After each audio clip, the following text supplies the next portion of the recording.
ఎరుక లక్షణము 10. రాత్రింబవలు ప్రతిగ్రహమీ త్రిభువనమష్టదిశలు ఇంద్రాదిసురల్ ధాత్రి ప్రయోగ చరాచర గోత్రములై దోచుచుండే గణరామాయన్న తనకై తానే కల్పించునన్నా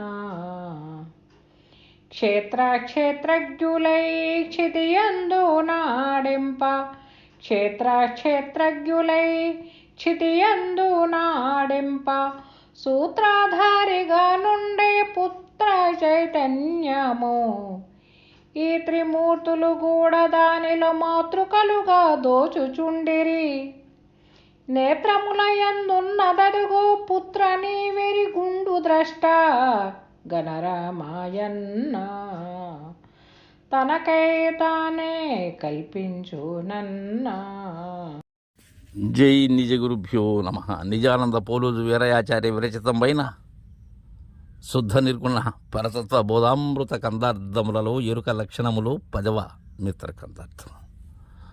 నానాలు గూర్చి తెలియజేశారు. సర్వము కూడా భ్రమమూలమని, ఎరుకకు అవి సహజమైనటువంటివని విశదీకరించినటువంటి గురుదేవులు దీనిలో చెప్తున్నారు. ఎలా ఈ కల్పన జరిగినది అనేటువంటి విషయం. నాయన, రాత్రింబవలు ప్రతిగ్రహమీ త్రిభువన మష్టదిశలు ఇంద్రాదిసురల్ రేయి పవలు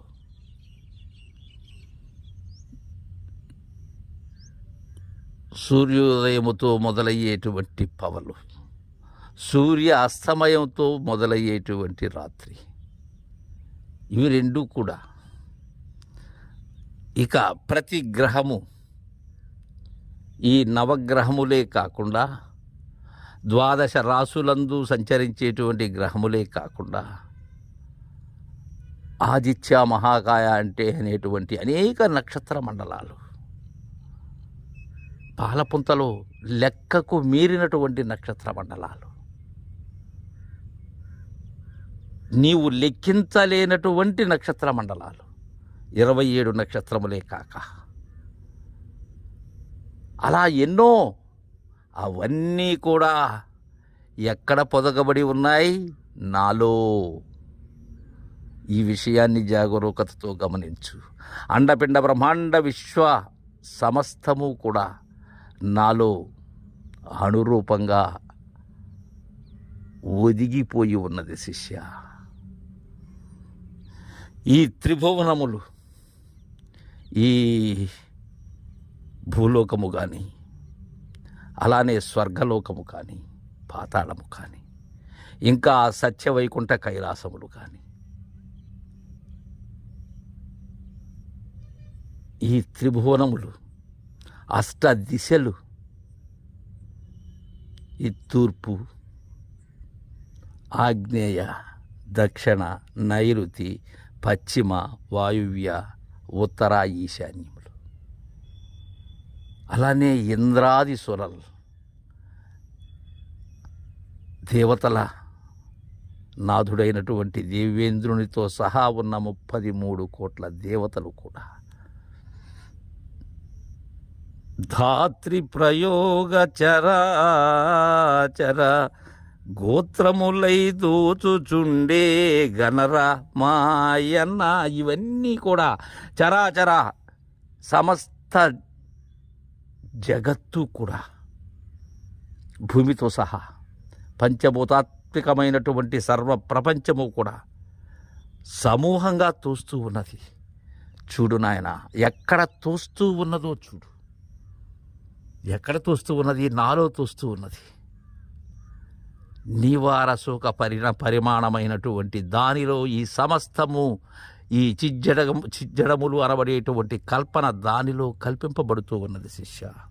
తనకై తానే కల్పించునన్నా, తనకై తాను కల్పించుకున్నటువంటిదే ఈ త్రిభువన సముదాయమైనటువంటి రాత్రి పగలు ప్రతి గ్రహము కూడా, ఈ విశ్వాంబోధి ధరాతలమంతా కూడా నీ కల్పన, నా కల్పన, ఇదే మాయా కల్పన, తనకు తానుగానే కల్పించుకుంటూ ఉన్నది. క్షేత్రజ్ఞులై క్షితియందు నాడింప సూత్రధారిగా నుండే పుత్ర చైతన్యము.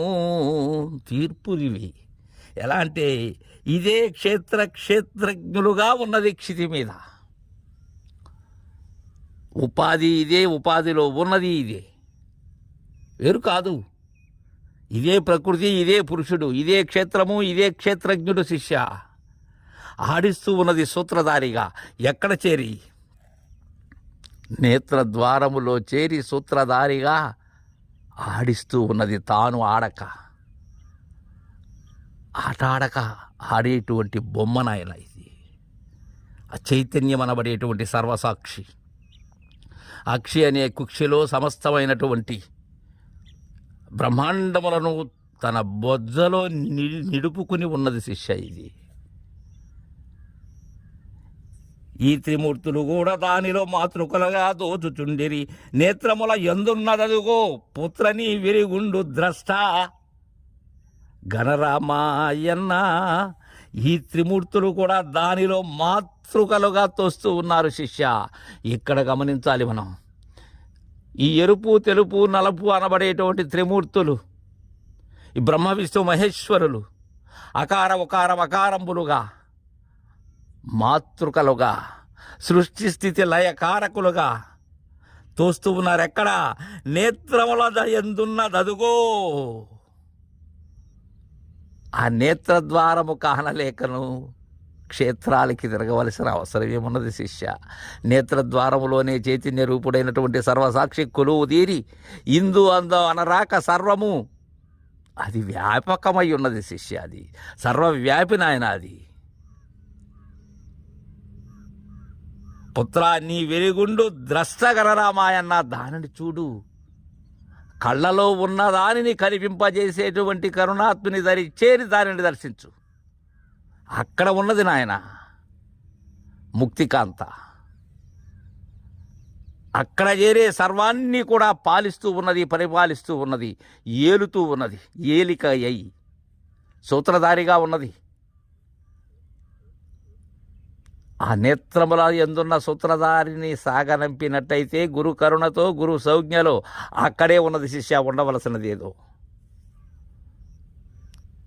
తనకై తాను కల్పించునన్న దీన్ని ఎవ్వరూ కల్పన లేరు, దీనికి కర్త లేరు, తనకు తానుగా కల్పించుకుంటూ ఉన్నది ఇది అని మనకు చక్కగా ఎరుక యొక్క స్వస్థానాన్ని తెలియజేశారు. తరువాయి మిత్రకథార్థం రేపు ముచ్చటించుకుందాం. జై గురుదేవా.